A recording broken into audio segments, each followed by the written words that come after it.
ایک سوال ہے کہ کیا جنت اور دوزخ محض مسلمانوں کو بہلانے پھسلانے کے لیے ہے؟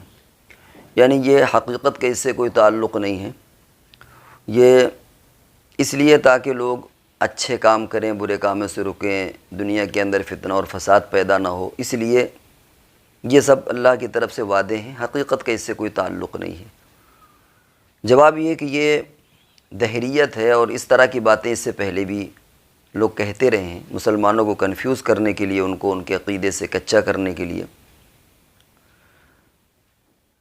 قرآن اور حدیث میں جس صراحت کے ساتھ اور جس وضاحت کے ساتھ جنت اور دوزخ کا تذکرہ آیا ہے، ناممکن ہے یہ بات کہنا کہ وہ محض بہلانے اور پھسلانے کے لیے ہو اور حقیقت سے اس کا کوئی تعلق نہ ہو۔ دیکھیے، کوئی بھی بات کہی جاتی ہے تو یہ دیکھا جاتا ہے کہ بات کہنے والا کون ہے۔ کوئی بچہ کہہ رہا ہے یا بوڑھا کہہ رہا ہے، ذمہ دار کہہ رہا ہے، بادشاہ کہہ رہا ہے، کون کہہ رہا ہے، اسی اعتبار سے اس کی بات کو لیا جاتا ہے۔ اب ہم ایک مثال دیتے ہیں۔ مثال کے طور پر کسی اسکول اور کسی یونیورسٹی کے وائس چانسلر نے یا پرنسپل نے اعلان کیا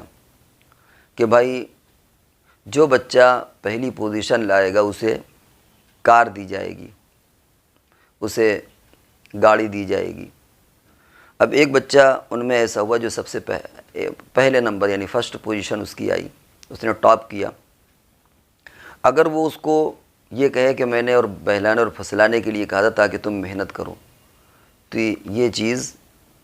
اس کی پوسٹ کی بھی خلاف ہے، اس کے وعدے کی بھی خلاف ہے اور نظام کی بھی خلاف ہے۔ یا یہ کہ وہ اس کی جگہ پر اسے کھلونے کی گاڑی دے دے اور وہ کہے بھائی میں جھوٹ تھوڑی بول رہا ہوں، یہ کار ہے، یہ کھلونے کی شکل میں اس کو دے دے، تو یہ بیوقوفی بھی کہا جائے گا اور کسی بھی زبان میں اس بات کو برداشت نہیں کیا جائے گا، کسی بھی محاورے میں اس چیز کو برداشت نہیں کیا جائے گا۔ اگر کوئی بادشاہ اپنی رعایا کے لیے کوئی اس طرح کا اعلان کرے اور بعد میں جب وہ رعایا اس کی شرائط کے اعتبار سے اس کام کو کر دیں اور بعد میں وہ یہ بات کہے کہ میں نے یہ بات تو معاشرے کی اصلاح کے لیے کہی تھی، میرا مقصد یہ نہیں تھا، تو ہر آدمی اس بادشاہ کو غلط کہے گا۔ اب ظاہر بات ہے کہ اللہ رب العزت کی شان تو وراء الورا ہے، کوئی مخلوق اس کی شان تک تصور بھی نہیں کر سکتا، اس کی عظمت، اس کی قدرت کے بارے میں۔ تو اللہ رب العزت نے اتنی وضاحت کے ساتھ، نبی اکرم صلی اللہ علیہ وسلم نے اتنی وضاحت کے ساتھ جو جنت اور دوزخ کا کی تفصیل کی ہے، اس کو بیان کیا ہے۔ یہ کہنا کہ یہ محض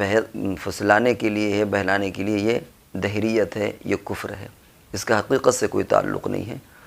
آج انسان اس طرح کی باتیں، ایک